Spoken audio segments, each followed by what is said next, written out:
მოგესალმებით ძვირფასო მეგობრებო, ეთერშია გადაცემა ახალი პარადიგმა, რომელსაც მე თენგო ომანიძე გავუძღვები. ჩვენ ვაგრძელებთ ჩვენს გადაცემაში ბოლო პერიოდში დამკვიდრებულ ტრადიციასა და ციკლს, ეს არის იურისტის საათი, როდესაც თქვენ მაყურებლებს შეგიძლიათ პირდაპირ ეთერში დაგვირეკოთ და უსვათ შეკითხვა შესაბამისი კვალიფიკაციის მქონე იურისტს, თქვენ სამართლებრივ პრობლემებთან დაკავშირებით და მოისმინოთ კვალიფიციური პასუხი ამ ყველაფერზე. ბატონი თემურ მამასახლისი, ადვოკატი, იქნება ჩვენი გადაცემის სტუმარი. მოგესალმებით თემურ, კიდევ ერთხელ დიდი მადლობა სტუმრობისთვის. ხოლო გადაცემის თემაზეც ვიტყვი 2-20 სიტყვას, ავარჩიეთ მეტად ალბათ მტკივნეული, მაგრამ ერთ-ერთი ყველაზე აქტუალური საკითხი სამოქალაქო სამართალში. საკითხები უпроსწორედ ეს არის განქორწინება, განქორწინების წესები და პროცედურები და ასევე მეორე თემად გვაქვს მემკვიდრეობის მიღების წესები. შევეცდებით მოვასწროთ, რომ ორივე თემაზე გქონდეს დღეს საუბარი, თუმცა თუ რომელიმე თემა მოგრჩება, ეს იმდენად დიდი თემებია და იმდენად აქტუალური, რომ ალბათ შეიძლება ერთი გადაცემა არც იყოს, ხო, ამ ყველაფერზე საუბარი. მოგესალმებით, თენგო, მიესალმები მაყურებელს. დიდი მადლობა კიდევ ერთხელ მოწვევისათვის სტუდიაში. პირიქით, დიდი მადლობა, რომ ამ პროექტში იღებთ მონაწილეობას და ძალიან კვალიფიციურ რჩევებს იღებენ ჩვენი მაყურებლები თქვენგან. ამისთვის უღრმესი მადლობა. პირველ რიგში მოდი დავიწყოთ განქორწინების საკითხით. განქორწინების თემა არის რეგულირებული საქართველოს სამოქალაქო კოდექსით. და პრინციპში გაწერილია თითქმის ყველა პროცედურა, რაც თეორიულად შეიძლება ამ შემთხვევაში წარმოიშოს, მაგრამ ამის მიუხედავად სასამართლოებში არაერთი დავა იმართება უკვე განქორწინების შემდგომ წარმოშობილ გართულებებზე, როგორიც არის ქონების გაყოფა, ბავშვის მეურვეობის საკითხები, ალიმენტის საკითხები და ასე შემდეგ. მინდა რომ ამ ყველაფერს შევეხოთ. პირველ რიგში საინტერესოა რამდენად არის საჭირო ქართული კანონმდებლობით რეგისტრირებულ ქორწინებაში ყოფნა იმისთვის, რომ შემდეგ განქორწინების დროს, ასე ვთქვათ, კანონით გათვალისწინებული უფლებების რეალიზაცია მოახდინოს მხარემ. ძირითადად ქორწინების, რეგისტრირებული ქორწინების დროს არის შესაძლებელი მხარეთა შორის, ცოლსა და ქმარ შორის ქონებრივი დავებზე მოთხოვნის უფლებების წარმოშობისათვის. ანუ ეს იმას ნიშნავს, რომ თუ რეგისტრირებულ ქორწინებაში ქალი და მამაკაცი არ არიან, მაშინ თანაცხოვრების დროს, ანუ ქორწინების დროს შეძენილი ქონებები ვერ ხდება საზიარო ქონების კვალიფიკაციას ვერ იძენს და შესაბამისად ქონებრივი დავის წარმოშობის შემთხვევაში არც მეუღლეს, მამაკაცს, ქმარს და ცოლს ქონებაზე, მოთხოვნის უფლებაზე პრეტენზიის წაყენება სასამართლოში არ შეუძლიათ. ამისათვის ესე იგი აუცილებელია, რომ რეგისტრირება იყოს აუცილებელია იურიდიულად იქნეს გაფორმებული ქორწინების მოწყობა იყოს, ანუ შესაბამისად იუსტიციის სახლებში ქორწინების რეგისტრაციის მოწყობა არსებობდეს. კი ბატონო, განქორწინების დროს ყველაზე მტკივნეული პროცესი ეს როგორც წესი ეს უკავშირდება არა ქონებას, არამედ ბავშვის უფლებებს და იმ უამრავ ძალიან ისეთ მგრძნობიარე ნიუანსს, რასაც კანონის მიხედვით პირველ რიგში წყვეტენ მშობლები, თუმცა თუ მშობლები ვერ რიგდებიან რაღაც წესებზე, ამის შემდეგ ხდება უკვე სასამართლოსთვის მიმართვა და სასამართლო ადგენს, ხო? რა თქმა უნდა. ამისთვის, რომ როდესაც მშობლის უფლება აღიარებულია, დედობა ან მამობა აღიარებული არის და დაბადების მოწყობაში აღნიშნული არის კონკრეტული ბავშვის დედა ან მამა, ამ შემთხვევაში უკვე ვალდებულებები მიუხედავად იმისა, რეგისტრირებულ ქორწინებაში იმყოფებიან პირები თუ არ იმყოფებიან, ბავშვთან მიმართებაში ეს ვალდებულებები შესასრულებლად სამოქალაქო კოდექსის მიხედვით არსებობს. ზოგადად ნებისმიერი დავა არ არის სასურველი ამბავი, რომ მხარეთა შორის ესეთი ტიპის საკითხები, რა თქმა უნდა, ყოველ შემთხვევაში შვილის ინტერესებიდან გამომდინარე და ცივილიზებული სამყაროს იდეებიდან გამომდინარე სასურველი არის, რომ და იქიდან გამომდინარე, რომ ბავშვი რთულ ფსიქოლოგიურ და მატერიალურ მდგომარეობაში არ ჩავარდეს, ამისთვის უმჯობესი არის, რომ ცოლის და ქმარის, ყოფილი ცოლი და ქმარი თანხმდებოდნენ ამაზე და ცივილიზებული ფორმით ხდებოდეს ზოგადად განაწილება შესასრულებელი ვალდებულებების, თუმცა ხშირია ხომ შემთხვევები, როდესაც ეს შეთანხმებები ვერ ხდება ხოლმე, ყოფი ცხოვრებაში ძნელია, მრავალი გარემოება შეიძლება არსებობდეს აიმისოთ და ამ შემთხვევაში, როდესაც უკვე სასამართლოში, სასამართლო არის ერთადერთი ორგანო, რომელიც რაციონალურ გადაწყვეტილებას იღებს და სასამართლოს ვალდებულებაც არის გარკვეულწილად როდესაც რეგისტრირებული ქორწინება და პირდაპირ აპრიორი არ დაუშვას განქორწინება და აწესებს ის რაციონალურ ვადას იმისთვის რომ მეუღლეები შერიგდნენ და ყველა რესურსი იქნეს ამოწურული და შესარიგებლად იძლევა სასამართლო ვადას, მაგრამ თუ კი ეს ვადებიც უსარგებლოდ გადის, ამ შემთხვევაში უკვე სასამართლო უკვე განქორწინების რეგისტრაციაზე უკვე მანდაც იძლევა. ანუ და შესაბამისად მიღებული გადაწყვეტილებას აუცილებლად ისახება იუსტიციის სახლში, სამოქალაქო აქტების რეგისტრაციაზე ჩვეულებრივად გამოდის განქორწინების გასაგებია. ამ შემთხვევაში ეს რო დავაზუსტოთ, მე მგონი ძალიან მნიშვნელოვანი მომენტია, რომ თუ კი აი ქონებრივი დავების შემთხვევაში ჩვენ ვამბობთ, რომ ამ შემთხვევაში საჭიროა რეგისტრირებული ქორწინება, აი ბავშვის უფლებებთან მიმართებაში, თუ კი ბავშვის მშობლობა, ასე ვთქვათ, დაბადების მოსმებით არის დადასტურებული, ამ შემთხვევაში ახლა წყვილები იყვნენ თუ არა ქორწინებაში, იურიდიულ ქორწინებაში ვალდებულებას მაინც 18 წლამდე, ანუ სრულწლოვანების ასაკის მიღწევამდე ვალდებულები არიან მშობლები აღზრდისათვის ჩაიბარონ ერთმა ან მეორე მშობელმა, ამას უკვე სასამართლო გადაწყვეტს, თუ ესეც ვერ ურთიერთმოლაპარაკების და შეთანხმების გზით ვერ ხერხდება, სასამართლო გადაწყვეტს აღსაზრდელად რომელ მშობელს ჩააბაროს, აქ მნიშვნელოვანია კიდე ერთი საკითხი ცოტას გადაუხვევ, აქ მხოლოდ დედას შესაძლებელია აღსაზრდელად ჩააბაროს სასამართლომ შვილი, ესე აღარ განიხილება. კანონში წერია, რომ აღზრდისათვის უკეთესი შესაძლებლობა მატერიალური და არა მხოლოდ მატერიალური შესაძლებლობები, გარემო რა თქმა უნდა ყველაფერი აღსაზრდელად რომელ მშობელსაც უკეთესი მდგომარეობა ექნება, რომელსაც მოსამართლე აფასებს, იმ მშობელს ჩაბარდება შვილი აღსაზრდელად, თუმცა მეორე მშობელი, რომელსაც არ ჩაბარდა შვილი აღსაზრდელად, უფრო მეტწილად ვიდრე სხვა მეორე მშობელს, მას ჩვეულებრივად ვალდებულება ეკისრება 18 წლის ასაკამდე აღზრდისათვის აუცილებელი პირობები შეუქმნას მის შვილს. ანუ ეს მშობელი მე როგორც ვიცით წარსულში საბჭოთა პერიოდის დროს და მაშინდელი სამართლის გაგებით, აი ეს მშობელი რომელიც იბარებდა შვილის აღზრდას, ეს იყო აუცილებლად დედა. აუცილებლად დედაზე ხდებოდა აღნიშნეს ზუსტად. ჩვენი კანონმდებლობით ეს უკვე მოქმედი კანონმდებლობით რომელ მშობელსაც აღზრდისთვის აღზრდაში ყველაფერი მოიაზრება, მატერიალური, არამატერიალური, სულიერი, ყველა სწავლა, განათლება, ყველაფერი მოიაზრება, ვისაც უკეთესი საშუალება აქვს, მას ჩაბარდება შვილი აღსაზრდელად და ამ შემთხვევაში უკვე აქვე შემოდის მეორე კომპონენტი კანონის დანაწესი, რასაც ქვია ალიმენტი. ალიმენტის გადახდის ვალდებულება.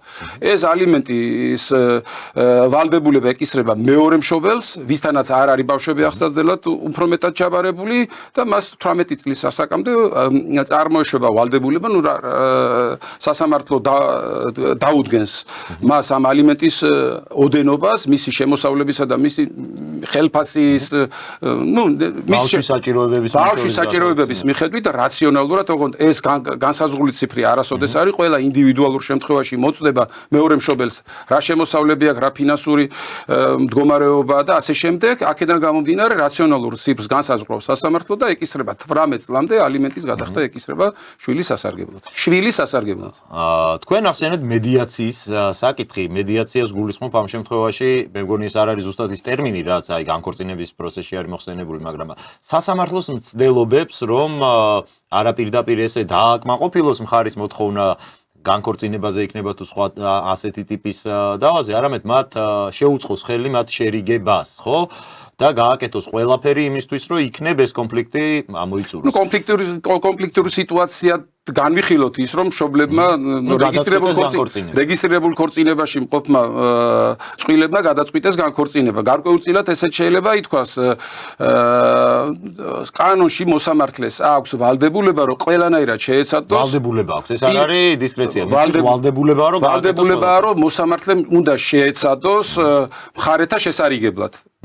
და მათ შორის დააწესოს დამატებითი ვადაც, რომ ახლა გაქორწინებთ და რაღაც პერიოდის შემდეგ კი ბატონო და კიდე ერთხელ ვამბობ, ამ ვადის უშედეგოდ გასვლის შემდეგ უკვე სასამართლო განიხილავს განქორწინების აქტის არსებითად. თუ გაქვთ ამაზე ინფორმაცია, რამდენად ქმედითი ეს კანონის ეს დანაწესი ძალიან მნიშვნელოვანია, რა თქმა უნდა, ჩემი აზრით, რაც აჩვენებს სახელმწიფოს მიდგომას, სახელმწიფოს პოლიტიკას, რომ განქორწინება არ უნდა იყოს ეს სხვას შორის რამდენიმე წლის წინ იყო ოდნავ რომ გადაუხვიოთ ცოტა გავოცდი იუსტიციის სამინისტროს ჰქონდა გამოცხადებული აქცია განქორწინება 25 ლარად ხდებოდა 50-ის ნაცვლად რაღაც აი ცოტა ცუდად ხდებოდა ყოველთვის თუმცა კი ჩვენ კი მესმის ზუსტად სტატისტიკა ამ წამს მე არ მაქვს ეხლა რამდენ და როგორ შემთხვევებში ეს ხდება თუმცა კანონის ეს დანაწესი მართლა რაციონალურობის პრინციპებიდან და მართლა სამართლიანობის პრინციპებიდან სამოქალაქო კოდექსში ეს დევს თუმცა პირდაპირ მხარეებმა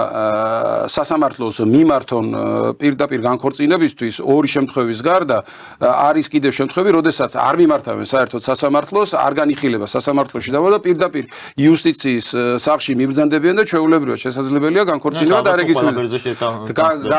გარდა ორი შემთხვევისა, როდესაც ქალბატონი ფეხმძიმე მდგომარეობაში არის, ან შვილი დაიბადა და ერთ წლამდეა. ამ შემთხვევაში განქორწინებაზე ქმარს არ აქვს უფლება შეიტანოს განცხადება. ქმარს, ცოლს ამ შემთხვევაშიც ქმარს არ აქვს შეიტანოს განცხადება განქორწინებაზე. ნუ ხო გასაგებია ხა, როდესაც იგივე ფეხმძიმე მდგომარეობაში ან ერთ წლამდე ბავშვის პირობებში ცოლს ბუნებრივია რომ არ ექნება იმის დედას არ ექნება იმ შესაძლებლობა რომ ან იმუშაოს ან რაიმე სხვა საქმით დაკავდეს რა და ამ დროს რო კანონი ალბათ კანონის იდეიდან ასე შეიძლება აღარ მოგწონს მეუღლე მაგრამ ვალდებული ხარ რომ ეს ვალდებულია ფეხმძიმეობის პერიოდში ნუ ვალდებულება პრინციპში ასეც არის მაგრამ კანონში წერია აგრძალვა რომ მას არ შეუძლია განქორწინების თაობაზე გააკეთოს განაცხადი. გასაგებია და ეს სრულიად რაციონალური დანაწესი აქვს.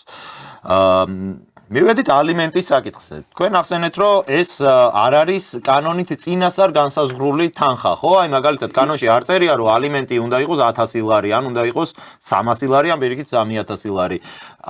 პრაქტიკაში როგორ ხდება ასე ვთქვათ ამის განსაზღვრება? აი რა უნდა წარა, რა მტკიცებულება უნდა წარადგინოს, მაგალითად შვილი მიეკუთვნა დედას, დედამ გადაწყვიტა რომ ქმარს მიმართოს, ქმრის წინააღმდეგ აღზრას სარჩელი, იმიტომ რომ ის არ იხდის ნებაყოფლობით ალიმენტს და დაეკისროს მას ალიმენტის გადახდა. როგორც წესი, აი რა სახის მტკიცებულებები არის ხოლმე ამისათვის საჭირო? ბუნებრივია ცოლმა ყოფილმა მეუღლეს აქვს ინფორმაცია, სად რას მოღვაწეობს მისი ყოფილი მეუღლე. რომელ სამსახურში არის, რამდენ სამსახურებში, კერძო ბიზნესში, საჯარო სამსახურში თუ ასე შემდეგ, მას ამის შესახებ ინფორმაცია აქვს ბუნებრივია. და შემოსავლებიც ასეა თუ ისე იცის. მისი ყოფილი მეუღლის, ნუ იურიდიულად რეგისტრირებული ქორწინების დროს მყოფი მეუღლეობის პერიოდში მას აქვს ეს ინფორმაცია, ხო მართალია? ამ შემთხვევაში ის აყენებს მოთხოვნას, ხშირია პრაქტიკაში შემთხვევები, როდესაც კონფლიქტური სიტუაციებია, ხო დავარქვით ამას, რომ განქორწინების პერიოდს უკვე კონფლიქტური სიტუაციები ქვია, ხშირად არის მხარეები, არ იქცევია კეთილსინდისიერად და ობიექტურ ინფორმაციას არ იძლევიან, რომ ალიმენტის თანხაც რაც შეიძლება მეტი დაეკისროთ გადასახდელად სამწუხაროდ ესეთი ამბებიც ხდება ხომ ამ შემთხვევაში ასახელებს კონკრეტულ მოთხოვნას ასახელებს მეუღლე ალიმენტის ციფრის თაობაზე და თუკი მეორე მეუღლის მხრიდან ამაზე ობიექტური ინფორმაციის წარმოდგენა არ ხდება და მას აქვს ინფორმაცია სად რა შემოსავლები აქვს მის მეუღლეს ის სასამართლოში აყენებს შუამდგომლობას რომ სასამართლოს წესით იქნეს ეს ინფორმაცია ოფიციალურად გამოთხოვილი და ამ ინფორმაციის წარდგენის სასამართლო დავალდებულების შედეგად წარდგენილი ინფორმაციის საფუძველზე თვითონ მოსამართლე ყველა ინდივიდუალურ შემთხვევაში განსაზღვრავს რა იქნებოდა და რა არის ეს რაციონალური ციფრი რომელიც მეორე მეუღლეს დაეკისროს ალიმენტის სახით გადასახდელად. ამ შემთხვევაში ალბათ ლოგიკურია ვივარაუდოთ რომ უნდა იყოს გათვალისწინებული მაგალითად ბავშვ თუ აქვს რაიმე საჭიროებები ჯანმრთელ ბავშვი ინდივიდუალურად ბავშვი ჯანმრთელ. კი რა თქმა უნდა ინდივიდუალურად არის ეს საკითხები ინდივიდუალურად სწავლობს ამას სასამართლო თუმცა მაგალითად ეს არ უნდა იყოს აი მაგალითად დაუშვათ ისეთი შემთხვევა როდესაც ძალიან შეძლებული ბიზნესმენია მაგალითად ერთ-ერთი მეუღლე რომელსაც ალიმენტი დაეკისრა გადასახდელად ხო კოლოსალურად მისი შემოსავლები თუ არის მაგალითად თვეში მილიონი ლარიც ეს აპრიორი არ ნიშნავს იმას რომ მეუღლეს მაგალითად მილიონი ლარის ნახევარი ყოველთვიურად ალიმენტის სახით დაეკისროს გადასახდელად არა იქედან გამომდინარე რა არის მინიმალური აუცილებელი კალათა რა არის აუცილებელი ჩვენთან საქართველოში საიმისოთ რომ ახალგაზრდა არასრულწლოვანმა ადამიანმა სწორ საზოგადოებაში მოხვდეს სწორი განათლება მიიღოს ჯანმრთელობასთან დაკავშირებულ საკითხებზე მას პრობლემა არ შეექმნეს, აქედან გამომდინარე რა რაციონალური ციფრიც იქნება, იმას მიიჩნევს სასამართლო და ის ციფრი დაეკისრება გადასახდელად. გასაგებია, ანუ ამ შემთხვევაში ალიმენტი ეს არის ზრუნვის ის მინიმალური სტანდარტი რო იყოს დაკმაყოფილებული. მინიმალური შეიძლება ითქვას უფრო რაციონალური სტანდარტი, რომელიც ბავშვისთვის 18 წლამდე მოზარდისთვის იქნება აუცილებელი. თუმცა მე იმედი მაქვს, რომ აი ხა მართლა ეგ შემთხვევა რო განვიხილოთ, რომ ადამიანი მილიონერია და ისედაც აქვს, ხა მას იმედი მაქვს, რომ ხშირი არ იქნება შემთხვევა, როცა მას სასამართლო ვალდებულება ჭირდება და თავისინებითაც შეასრულებს. სასამართლო თუ რეალურად დამტკიცდება იმაში, რომ მეორე მეუღლეს, რომელსაც ალიმენტი შეიძლება დაეკისროს მეორე მეუღლის სასარგებლოდ გადასახდელად, თუ ის დაასკვნის, რომ მეუღლეს არ აქვს შემოსავლები, საერთოდ არ აქვს შემოსავლები, მაშინ შესაძლებელია ალიმენტის თანხას ნულის ტოლი იყოს. ესეთ შემთხვევებიც არის. რა თქმა უნდა, თუ ადამიანს არ აქვს შესაძლებლობა და არ აქვს შემოსავლები, ფინანსური სახსრები არ აქვს, ბუნებრივია მას ვერ დაეკისრება ალიმენტი გადასახდელად. საინტერესოა ალიმენტის ოდენობის ცვლილებასთან დაკავშირებით როგორი არის ან წესი, ან პრაქტიკა, მაგალითად აი არა აქვს ადამიანის შემოსავალი, სასამართლომ იმჯელა და გადაწყვიტა რომ მოდი 0 ლარი არის ალიმენტი, მაგრამ გადის რაღაც პერიოდი 2 წელი, 3 წელი, ჯერ არ არის 18 წლის და ამ ადამიანს გაეზარდა შემოსავალი. აქვს მეორე მეუღლის რომ ხელახლა მოითხოვა. რა თქმა უნდა არის ეგ უკვე მეორე სარჩელი საგანი შეიძლება იყოს და ამ უტყუარა დადასტურებული ინფორმაცია საფუძველზე და მტკიცებულებების წარდგენის საფუძველზე სასამართლომ შესაძლებელია სხვა სარჩელის დროს ალიმენტის დაკისრების თაობაზე წარდგენის სხვა სარჩელის დროს გამოიტანოს გადაწყვეტილება და შეცვალოს. რა თქმა უნდა. და კიდევ ერთი საკითხი ალიმენტთან დაკავშირებით, განსაზღვრულია თუ არა პასუხისმგებლობა კანონში ამ ალიმენტის დაკისრების შემდეგ ვალდებულების შეუსრულებლად. რა თქმა უნდა, ეს ვალდებული იმ შემთხვევაში თუ კი პირი არიდებს ალიმენტის გადახდის ვალდებულებას, შესრულებას, ეგ უკვე სასამართლო გადაწყვეტილების შეუსრულებლობაა, რაც სისხლის სამართლის კოდექსით დაჟადი ქმედება, რომელიც მას ვერ გაანთავისუფლებს, ანუ სისხლის სამართლის საქმეზე კანონიერ ძალაში შესული გამამტყუნებელი განაჩენი არ გამორიცხავს იმას, რომ ალიმენტი არ იქნეს გადასახდელი. გასაგებია. ანუ ის შეიძლება დაისაჯოს ამის გამო სისხლის სამართლის წესით, თუმცა ამის მიუხედავად ის ჩაირიცხება, აღირიცხება მოვალეთა რეესში მოვალე და შესაძლებელია აღსულების ორგანოებმა იძულების წესით მოახდინოს ალიმენტის თანხის დაკისრება.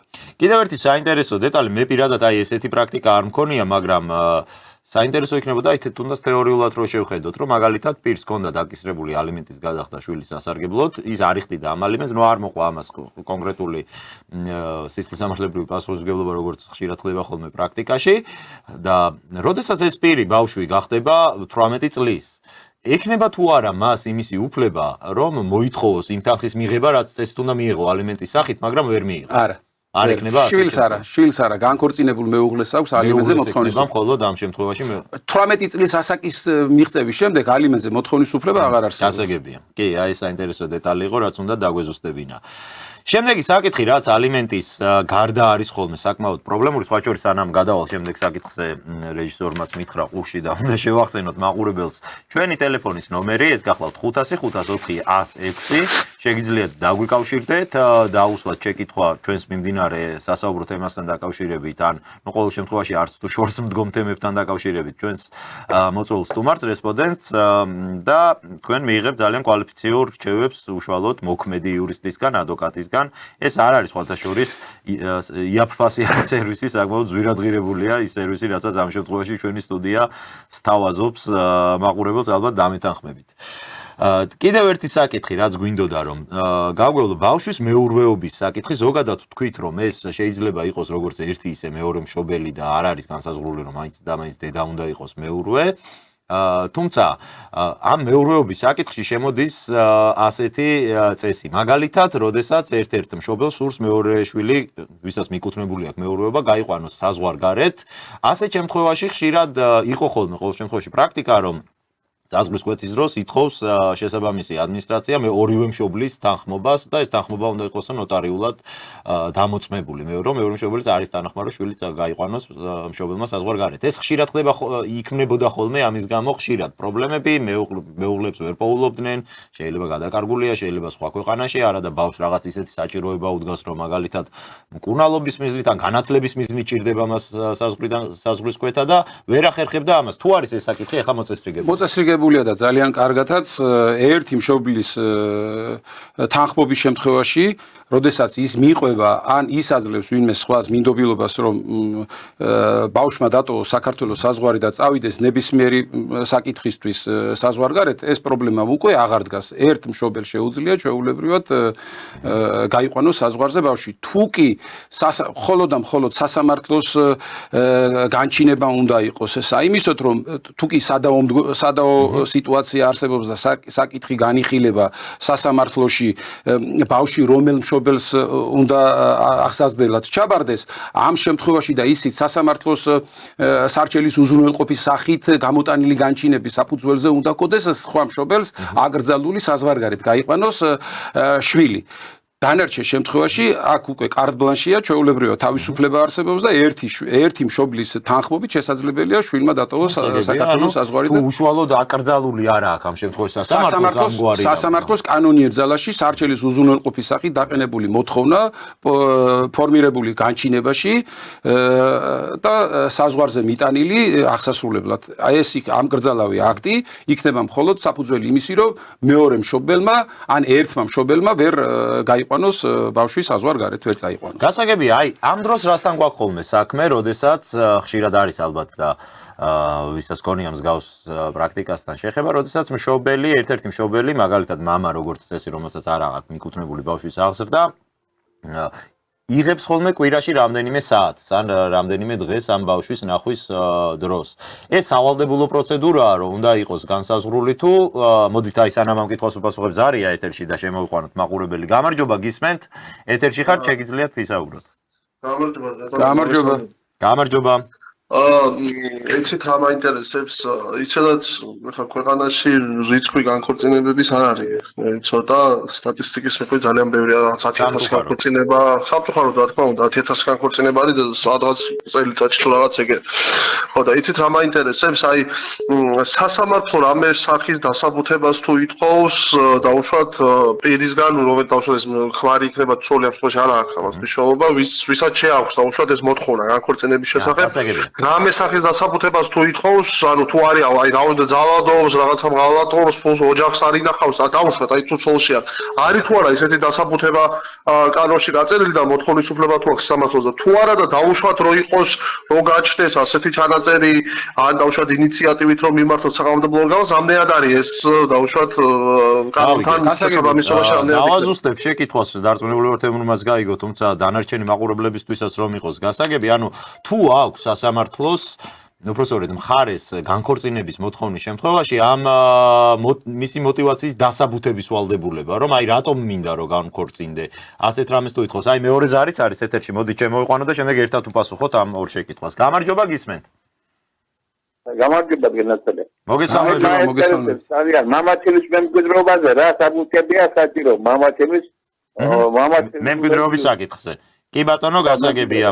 დიდი მადლობა, ანუ მემკვიდრეობის საკითხზე გადავალთ. მოდით ჯერ აი ამ პირველ კითხვას უპასუხოთ, რაც ქონდა მაყურებელს, რაიმე ვალდებულება თუ აქვს მხარეს დაასაბუთოს. მოკლე იქნება ჩემი პასუხი, мотиваციის მითითებას მნიშვნელობა არ აქვს. აქ არის ნების ავტონომიურობის პრინციპზე არის სამოქალაქო ურთიერთობები. მინდა არ ვიქნები. ქორწინებაში.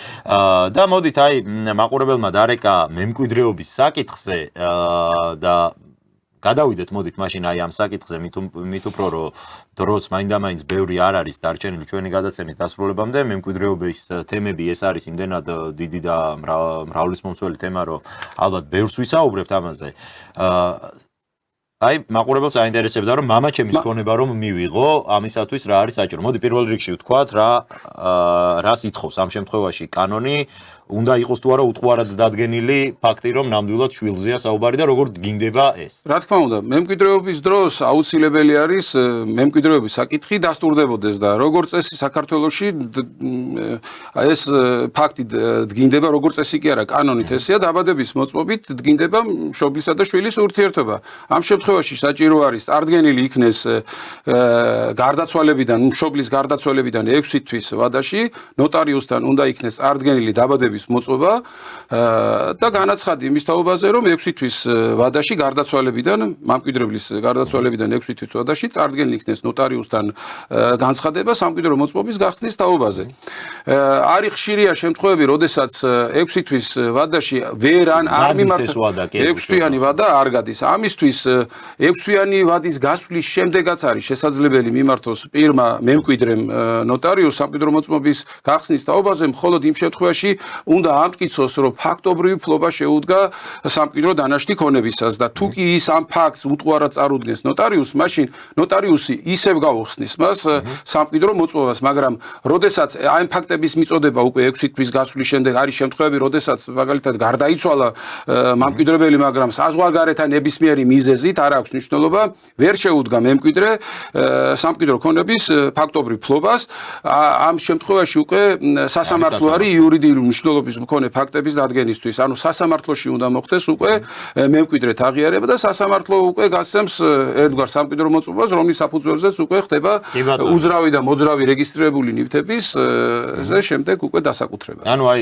მოკლედ რომ შევუჯამოთ ბატონს, თუ მამკვიდრებელი გარდაცვლილი არის და 6 თვე არ არის ამ ვადიდან გასული, პირდაპირ მიმართავთ ნოტარიუსს. დაბადების მოწმობა, პირადობის მოწმობა, გარდაცვალების მოწმობა, პირადობის მოწმობა, გარდაცვალების, ესე იგი, პირის განცხადებლის პირადობის მოწმობა, რახან კითხა რა დოკუმენტებია სტანდარტულად საჭირო, თორე შეიძლება ახლა ყველა ინდივიდუალურ შემთხვევაში ინდივიდუალურ შემთხვევაში უკვე სხვადასხვა რამ შეიძლება სხვადასხვა საბუთები იყოს შესაძლებელია შესაგროვებელი და წარსადგენი ნოტარიუსთან, მაგრამ სტანდარტულ შემთხვევაში პირის პირადობის მოწმობა, გარდაცვლის გარდაცვალების მოწმობა და დაბადების მოწმობა, რითაც დასტურდება, რომ ნამდვილად გარდაცვლის მემკვიდრე არის კი ბატონო, ეს ხდება თუ ვადაში 6 თვეში შეგვაქვს.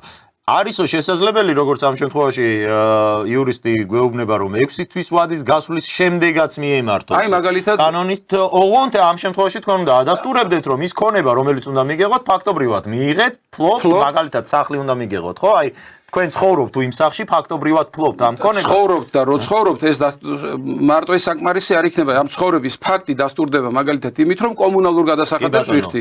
კომუნალური გადასახადების გადახდა უკვე ადასტურებს ფაქტს იმისა, რომ მემკვიდრე ფაქტობრივ ფლობა ალბათ შეიძლება ზოგ შემთხვევაში მოწმეების ჩვენება, მეზობლების ჩვენებები ასევე იყოს გარკვეული საფუძველი. კი, რა თქმა უნდა, კი, რა თქმა უნდა, ეგეთ ნებისმიერი მტკიცებულობა, რომელიც ნოტარიუსისთვის უთყუარად დამტკიცებული იქნება იმისთვის, რომ მემკვიდრე ფლობს უძრავ ქონებას. და თუ ესეც ვერ დასტურდება, ანუ თქვენ ფაქტობრივადაც არ ფლობთ იმ ქონებას, რომელიც უნდა მიგეღოთ და თან 6 თვის ან ვერ ადასტურებთ, ან ვერ ადასტურებთ. შესაძლებელია ნოტარიუსმა ვარი განაცხადოს სამკვიდრო მოწმობის გაცემაზე, რომლის გამოც უკვე იძულებული ხდება პირი მიმართოს სასამართლოს იურიდიული მნიშვნელობის მქონე ფაქტის ადასტურებისთვის, ანუ მემკვიდრედ აღიარებისთვის. კი ბატონო, ზარი გვაქვს ეთერში, თუმცა სანამ უპასუხებთ, აი აგერ მაყურებელს გვეკითხება, გადასახდელი რამდენიაო ზარისთვის და მინდა გითხრათ, რა თქმა უნდა, რომ ჩვენ შემთხვევაში ეს არის სრულიად უფასო და სრულიად უსასყიდლოდ შეგიძლიათ მიიღოთ ის რჩევები, რასაც ჩვენი იურისტი მოგცემთ, ასე რომ დაარეკეთ და იაქტიურეთ, თუ რაიმე შეკითხვა გექნებათ. ახლა კი უპასუხოთ მაყურებლის ზარს, გამარჯობა, გისმენთ.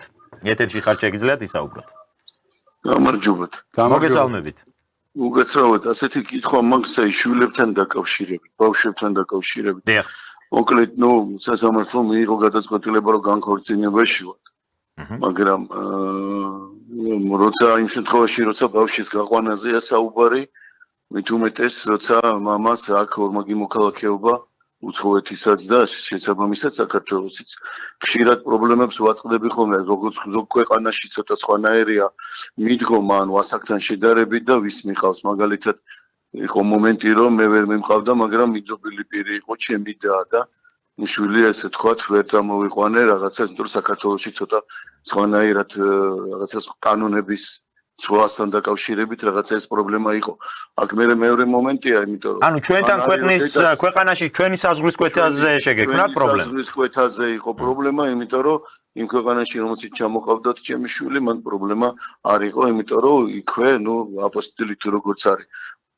მაგრამ პრობლემა ის არის, რომ თვითონ ესე იგი თუ მოეპრიანა მაგალითად ჩემს ყოფილ მეუღლეს უკვე გაშორებულები ვარ და სასამართლოს გაწყვეტილება თუ მოეპრიანა რომ იმ დღეს იმ კონკრეტულ მომენტში ვერ არის ხასიათზე რაღაცას მიზეზობს, ანუ აი მარტივად შეუძლია თქვას მიზეზი, რომ მე მაგალითად აი ბოლოს რაღაცა ვთქვათ, ვიყავი, ვთქვათ, სიტყვაზე ვთქვათ, ნასვამ მდგომარეობაში ვიყავი და ცალკე სხვაგან რაღაცა შემემთხვა, ვთქვათ. და აი ნახეთ, აი როგორ შეიძლება ესე რაღაცა იმ კონკრეტულ არ დადგენილზე გადაწყვეტილება მიიღოს ცოლმა და ცოლი იყოს უპირატესი, რომ მე შვილი ვერ ვნახო. აი ეს ცოტა არის რთული მექანიზმი, იმიტომ რომ ისედაც ფსიქოლოგიური მომენტია. მე ზოგან მეუბნება რომ ფსიქოლოგმა არ დამთონება რაღაცა და აი ეს როგორ არის მოგვარება, თუ შეიძლება რომ გავარკვიოთ, იმიტომ რომ ხშირად თუ რამე პრობლემა იყო, არის საქართველოსდან წამოყვანის დროს რაღაცა ხან არ მოწონთ, ხან რაღაცა დღე არის გადაცნობა,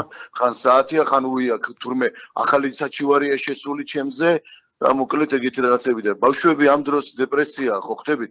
მესმის ბატონო, თუმცა თქვენ ამ შემთხვევაში ჯერ მიმდინარე დავა გაქვთ, შეიძლება ხა უშუალოდ ეს არ არის სასამართლოს შეტანილი, თუმცა თქვენი ურთიერთობა არის სადაო, ხო? ფაქტია რომ ბევრ საკითხზე არ ხართ შეთანხმებული და ყველა საკითხზე შეთანხმებულები ვართ, განქორწინებულები ვართ, ალიმენტია თუ რაღაც, მაგრამ არის ხოლმე პრობლემა, რომ აი ცოლს ყოფილ მეუღლეს, ან მის დას, ვისაც შეიძლება აი რაღაც არ ვიცი, რაღაც მოიმიზესონ და იმ მომენტში ბავშვი არ წამოიყვანო, იმიტომ რომ მინდობილი პირი არ არის. მე უნდა ჩამოვიდე მაინც და მაინც. ანუ როცა საჭიროა მე გამომყავს ჩემი შვილი. როცა არა და შეიძლება მაგალითად სხვამ გამოიყვანოს. აი ეს როგორ უნდა დადგინდეს ახლა ცოტა ქვეყანას შორის ესე ადვოკატები წარმარავი ქირაო, ცოტა ესეთი რამეა, იურისტები ბრძანდებით და თუ შეიძლება ბატონ თემოსაც თხოვოთ, შეიძლება აქვს პრაქტიკაში ესეთი გამოცდილება. კი ბატონო, გასაგებია. კი ბატონო. მოქმედებს. არასრულწლოვანზეა საუბარი თან. გასაგებია, რა თქმა უნდა, არასრულწლოვანი შეეხება ყველა შემთხვევაში 18 წლამდე პირებზე არის ეს ასეთი ტიპის ნორმები. აი, როგორ ხდება თემურ ასეთ დროს, როდესაც მართლაც ეს ალბათ ყველა შემთხვევა არის ინდივიდუალური, ხო და კანონით ესე ძნელია რომ ზუსტად იყოს გაწერილი.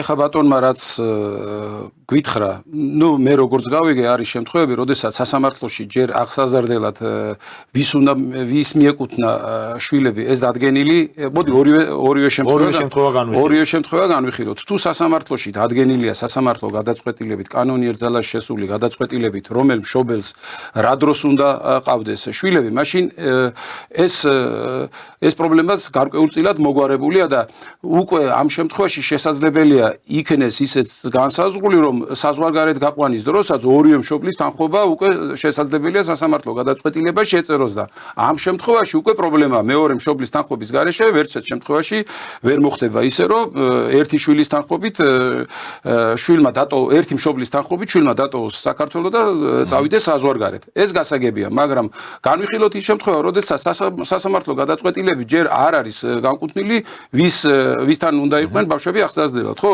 კიდე ერთხელ გავიმეორებ, რომ თუ კი სასამართლო გადაწყვეტილებით სარჩელის ანუ მიმდინარეობს ჯერჯერობით ეს დავა, ხო? მიმდინარეობის პერიოდში თუ კი არ არის შეზღუდვა ერთ-ერთ მშობელზე სასამართლო აქტით, რომ მეორე მშობლის თანხმობის გარეშე ვერ გაიყვანს საზღვარგარეთ, იმ შემთხვევაში ჩვეულებრივად კიდე ერთხელ ვამბობ, ერთი მშობლის თანხმობით იურიდიულად ვიძახი, ეხა მხოლოდ იურიდიულად ერთი მშობლის თანხმობის შემთხვევაში შესაძლებელია ბავშვმა დატოვოს საზღვარი და წავიდეს საზღვარგარეთ. მაგრამ თუ ფაქტობრივად ამას ვერ ახერხებს მშობელი, ეგ უკვე სხვა საკითხია, ხვდებით, მაგრამ იურიდიულად ამის შეზღუდვა არ არსებობს. გასაგებია. კი ბატონო, სოციალში ჩემოდი შეკითხვა, რომ სამკვიდროზეო ნოტარიუსთან რა ტარიფები არის, 6 თვეც თუ არის გასული, ამის შემდეგ განსხვავება არ არის ამ შემთხვევაში თქვენ არ მოგაცნეთ ამ საკითხზე. სამკვიდროს მიღების ტარიფი დამოკიდებულია ქონების ღირებულებაზე. როგორც წესი არსებობს მინიმალური ტარიფები, თუ არზე 20 ლარიდან არის, მაგრამ ეს არარეალური ტარიფია. ის სამკვიდროს შემთხვევაში ნოტარიუსი იღებს იმ ღირებულებას, რაც არის მთავრობის დადგენილებით, სანოტარო მომსახურების განსაზღვრის შესახებ, მთავრობის დადგენილება და ოფიციალური გადასახადი. ამ შემთხვევაში 6 თვე გასულია არ არის გასული, ეს ამ ნაწილზე არ ახდენს. თუ 6 თვის მერეც თუ გაძლევთ, იგივე ტარიფში მოგცემთ, ასე ვთქვათ, ამ. კი, ეს მთავრობის დადგენილებით განსაზღვრული ნიხრია, ასე ვთქვათ და ეს არის ქონების ღირებულებიდან გამომდინარე, რაც ბრძანეთ ახლა თქვენ თენგო. უბრალოდ აქ საქმე იმაში არის, რომ ნოტარიუსთან თქვენი ქონების ღირებულება, ანუ სამკვიდრო ქონების ღირებულების შეფასება უნდა მოხდეს ობიექტურად და სწორად, რომ რაციონალურად სწორი თანხა იქნეს გადახდილი ნოტარიუსის საზღაურით და მეორე არის უკვე ამ ქონებების რეგისტრაციისთვის არ უნდა შეგვეშალოს საჯარო რეესტრში რეგისტრაცია, ანუ საჯარო რეესტრის მომსახურებისთვის დაწესებული საფასურის შედეგად ხდება ამის შემდეგ. კი, არა, ამ შემთხვევაში ნოტარიუსის თუმცა მე როგორც მახსოვს, მთავრობის დადგენილება შეიძლება მილიარდის ქონება იყოს სამკვიდრო ქონება და მთლიანად მილიარდის ღირებულებიდან ის მაქსიმალური ზღვარი არის. მაქსიმალური თუ არ ვწდები 10000 ლარია თუ არ ვწდები რა. კი ბატონო, კი. მაინც მახსოვს რომ მაქსიმალური ზღვარი არის განსაზღვრული, თუმცა როგორც ვთქვით, ამ შემთხვევაში ინდივიდუალურად დაიანგარიშება ტარიფი, გააჩნია რა ღირებულება. საბაზრო ქონების საბაზრო ღირებულებიდან გამომდინარე. რა ქონებას იღებთ და ამას თავად ნოტარიუსი, როდესაც შეიტანთ, ასე ვთქვათ, მოთხოვნას, მოხდება ამისი დაანგარიშება და რა თქმა უნდა, წინასწარ ამის შესახებ თქვენ იქნებით ინფორმირებული. მემკვიდრეობის საკითხზე განვაგრძოთ საუბარი, ჩვენ თქვით რა არის სტანდარტულად საჭირო იმისთვის, რომ პირმა მიიღოს სამკვიდრო მოწმობა. თუმცა ხშირი არის შემთხვევა მემკვიდრეებს შორის როდესაც მიმდინარეობს დავა. მოდი პირველ რიგში ვთქვათ, რა განსხვავება კანონით მემკვიდრეს და ანდერძით მემკვიდრეს შორის. ანუ მემკვიდრეობა პირმა შეიძლება მიიღოს, რომ მას კანონით ეკუთვნის მემკვიდრე შვილია, ასე ვთქვათ. კანონის მიერი მემკვიდრეობა. კანონის ან მეუღლეა, რაღაც კანონის მიერი მემკვიდრეა, ან ხდება ხოლმე შემთხვევა, როდესაც პირი გარდაცვალებამდე ადგენს ანდერძს, რომლითაც კონკრეტ სხვა პირს, რომელიც შეიძლება სულაც არ იყოს ნათესავი, უტოვებს საკუთარ ქონებას. კი ბატონო, ერთადერთი, არ ვიცი რამდენად ერთადერთია თუ არა, მაგრამ გეტყვით რა არის კანონით მემკვიდრეობის შემთხვევაში, რამდენი მემკვიდრეც არის თანაბარწილად და კიდე ერთი აღნიშნა იმ ძველი პერიოდისგან განსხვავებით, როდესაც მხოლოდ ბიჭს ეკუთვნოდა ხო, ეს მამაკაცს ეკუთვნოდა მთლიანი ქონება. ესე არ არის. ქალბატონის და მამაკაცის ჩვეულებრივად თანაბარწილად თანაბარი რიგის მქონე პირველი რიგის მემკვიდრეები ან ვინც იქნებიან ხუთი რიგის მემკვიდრეობიდან ვინც იქნებიან ჩვეულებრივად ქალბატონის და მამაკაცის ჩვეულებრივი რიგის მემკვიდრეები არიან და ისინი მამკვიდრებლის გარდაცვალების შემთხვევაში თანაბარწილად იღებენ ანუ რაიმე პირატესობას ვაი ბიჭია და ამას ეკუთვნის უსროსია ან ქალბატონია და მამაკაცი არა ჩვეულებრივად დედმამიშვილები განვიხილოთ ერთი მამის და დედის შვილები განვიხილოთ პირველი რიგის სტანდარტულად რა მშობლები აღმავალი და დაღმავალი შტოს ნათესავები დედა მამა მეუღლე და შვილები კი ბატონო არიან ჩვეულებრივად თანაბარწილად იყოფენ ისინი სამკვიდრო ქონებას განსხვავებით ანდერძის დროს ნებისმიერი ანუ თლიანი ქონება შეიძლება დატოვებული იქნას სხვა გარეშე მესამე პირისთვის ან ერთ-ერთი მემკვიდრისთვის მაგრამ დანარჩენი მემკვიდრეებიც იღებენ აუცილებლად სავალდებულო წილს. იმ შემთხვევაში თუ კი მაგალითად ერთი შვილია და მამამ ან დედამ მთლიანი ქონება დაუტოვეს სხვა მესამე პირს ან ერთ-ერთ მემკვიდრეს, ამ შემთხვევაში მაგალითად სხვას. იმ ერთ მემკვიდრეს, რომელსაც 100% წილი უნდა მიეღო, ანდერძის შემთხვევაში, სხვა პირზე დატოვების შემთხვევაში ის სავალდებულო წილის სახით 50%-ს მაინც მიიღეს. ანუ კანონით მემკვიდრეობის შემთხვევაში რაც უნდა მიეღო, იმის ნახევარს აუცილებლად მიიღებს და ამას სავალდებულო წილი. მე მგონი ეს აუცილებლად ისეთ საკითხია, რაზეც ყურადღება უნდა გავამახვილოთ, ანუ ძვირფასო მეგობრებო, იმ შემთხვევაშიც კი, მაგალითად მამკვიდრებელმა, ანუ გარდაცვლილმა ადამიანმა თავის სიცოცხლეში ქონება მეზობელს დაუტოვა პირობითად, ხო? ამ შემთხვევაშიც კი კანონით ვინც უნდა ყოფილიყო მემკვიდრე ანდერძის არარსებობის შემთხვევაში ვინცაც უნდა მიეღო ეს ქონება ის მაინც არ რჩება წილის გარეშე ის ვერ მიიღებს იმ წილს რაც უნდა მიეღო ანდერძის არარსებობის შემთხვევაში მაგრამ მიიღებს ამ წილის ნახევარს მაგალითად თუ ერთი შვილი იყო და 100% ქონება მას უნდა მიეღო ხოლო მისმა მშობელმა ქონება ანდერძის საერთოდ სხვა მეზობელს დაუტოვა ასეთ შემთხვევაში ამ ადამიანს 100%-ის მოთხოვნის უფლება ვეღარ ექნება მაგრამ 50%-ის მოთხოვნის უფლება მაინც რჩება სწორად გავიგე ხო? კი ბატონო, ასეა და აქ არის ერთი პატარა, ცალკე შემხვედრი რაღაც გარემოებები შემოდის, როდესაც ხშირია უფროსურად შეკითხვები იმის თაობაზე, რომ მემკვიდრემ თუ კი თავის სიცოცხლეშივე თავისი ქონება ანდერძი დაუტოვა სხვას.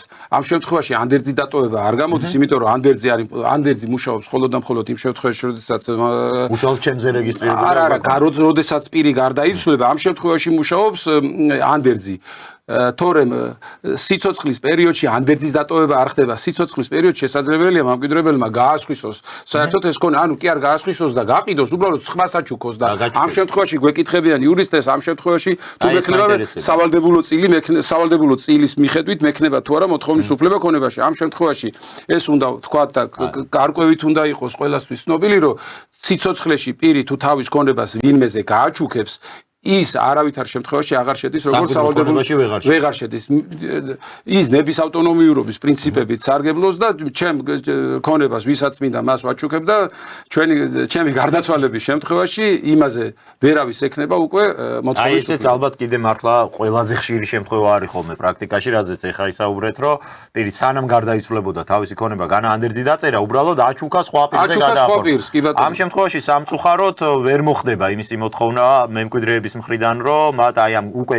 სიცოცხლეშივე გაჩუქებულ ქონებაზე ან გასხვისებულ ქონებაზე ან ნებისმიერი ფორმით მარტო ჩუქება ხო არ არსებობს არა სხვადასხვა გაყიდვა უკვე всё გაყიდა და მორჩა მაგრამ ჩუქება და კიდე სხვა ფორმებიც არსებობს რა მოკლედ იმ ქონებაზე ის აღარ შედის უკვე დანაშტ ქონებაში ის უკვე სხვა ქონებას სხვისი საკუთრება და მასზე მოთხოვნის უფლება როგორც მემკვიდრის ვეღარ იარსებობს თუ არსებობს ასეთი პრაქტიკა რომ მაგალითად სასამართლო დავა მაინც არ იმართოს პირმა გააჩუქა მის სიცოცხლეში ქონება რამდენი ძგნებავთ იმდენი შეიძლება იყოს ესეთი დავე მაგრამ სასარჩეო პერსპექტივა იქნება თუ კი დგინდება რომ პირი ეს არ იყო პირის ნების გამოხატვა ამ შემთხვევაში ნამდვილი იყო ზეწოლის ქვეშ ან იყო არ ვიცი აი სხვადასხვა ფორმით გავდივართ უკვე არ იყო საღაჩქუაზე როდესაც ამ გადაწყვეტილებას ასეთი გარემოებები როდესაც არსებობს ერთგვარი კანონსაწინააღმდეგოობა თუ დასტურდება საიმისოთ რომ ის გარიგება რომელი გარიგების საფუძველზეც ეს ქონება პირის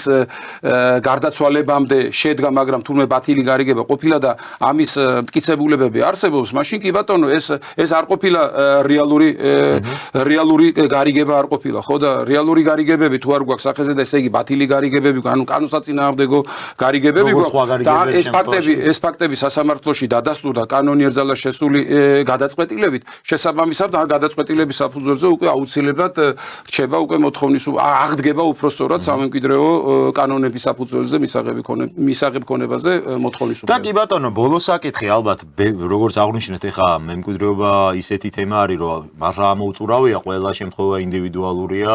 ყველა შემთხვევაში აი დავა რაზე შეიძლება წარიმართოს ამას კანონი წინასწარ ვერ განსაზღვროს ამიტომ კანონი რაღაც ზოგად ფორმულირებებს გვთავაზობს ხო და მე ერგება ეს ასე ვთქვათ კონკრეტულ შემთხვევებს მაგრამ აი სტანდარტულ შემთხვევებზე ჩემი აზრით უფრო კონკრეტული შემთხვევები კანონი მოიცავს კონკრეტულ შემთხვევებს კი ბატონო უნდა მოიცავდეს ყოველ შემთხვევაში მაგრამ ამაზე მიმდინარეობს ხოლმე შემდეგ დავა და რა ხდება იმ შემთხვევაში ძალიან გავრცელებულია, როდესაც რამდენიმე მემკვიდრე ყავს პირს, რომლებსაც შეიძლება ერთმანეთთან საერთოდ არ აქვთ კავშირი ან ურთიერთობა ნორმალური ყოველ შემთხვევაში და ხდება ხოლმე აი უხეშად რო ვთქვა დასწრებაზე მიდის. მე რომ აი ერთ-ერთმა მემკვიდრემ შეიტანა ნოტარიუსთან, ისე ამ შემთხვევაში ნოტარიუსს ვიცი აქვს ვალდებულება რომ მოიძიოს დანარჩენი მემკვიდრეები, მაგრამ ეს არ გააკეთა და გასცა სამკვიდრო მოწმობა.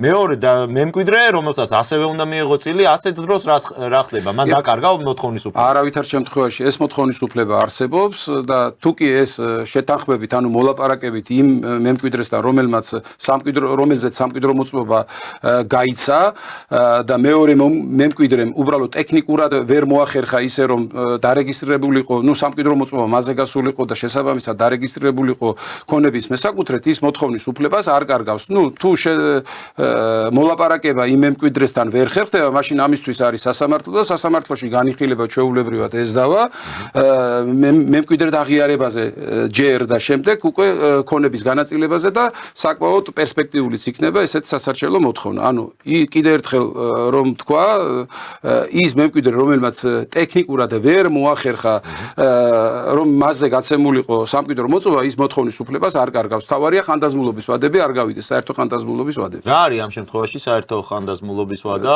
თუ არ ვწდები ზუსტად ვერ ვიხსენებ, მაგრამ ეს უნდა მოხდეს 10 უძრავნითებთან დაკავშირებით მოთხოვნის ხანდაზმულობა არის 6 წლის ვადაში მან უნდა მოახერხოს და უნდა მიმართოს ამ შემთხვევაში სასამართლოს მისი მოთხოვნებისთვის რა. გასაგებია, დიდი მადლობა თემურ, ვფიქრობ საინტერესო საუბარი და ღირებული რჩევები მიიღო ჩვენმა მაყურებელმა ჩვენი გადაცემისგან, სხვა შორის აი რა უფრო მეტ გადაცემას უწერთ რა ლაივში კი გავდივართ ამ თემასთან დაკავშირებით, მაგრამ რაც მეტ გადაცემას უძღვნით, სულ უფრო მეტი შეკითხვა შემოდის 20 ქსელებში, მათ შორის დღესაც იყო და ზარებიც უფრო ხშირად მოდის, რაც ჩვენ გვახარებს, რა თქმა უნდა, ჩაერთეთ ეს გადაცემა არის მაყურებლისთვის, რომელსაც არ აქვს შეიძლება იმის შესაძლებლობა, რომ ინდივიდუალური, ასე ვთქვათ, კონსულტაცია მიიღოს რაიმე საკითხზე იურისტთან, რაც არ არის იაფასიანი მომსახურება და სერვისი, ამიტომ ჩვენ გაძლევთ იმის საშუალებას, რომ დარეკოთ პირდაპირ ეთერში შეეკითხოთ ადვოკატს ჩვენი კომპეტენციის ფარგლებში მიიღებთ აუცილებლად ამომწურავ პასუხს. მადლობა დაგემშვიდობებით და იმედი მაქვს მომავალშიც გვექნება თქვენ და საუბრის შესაძლებლობა. მადლობთ აუცილებლად. კარგად გრძანდებოდეთ, შეგახსენებთ თემურ მამასახლისი ადვოკატი იყო ჩვენი გადაცემის სტუმარი, ჩვენ საუბრობდით განქორწინების და მემკვიდრეობის მიღების წესებზე. დიდი მადლობა მომავალ შეხვედრამდე.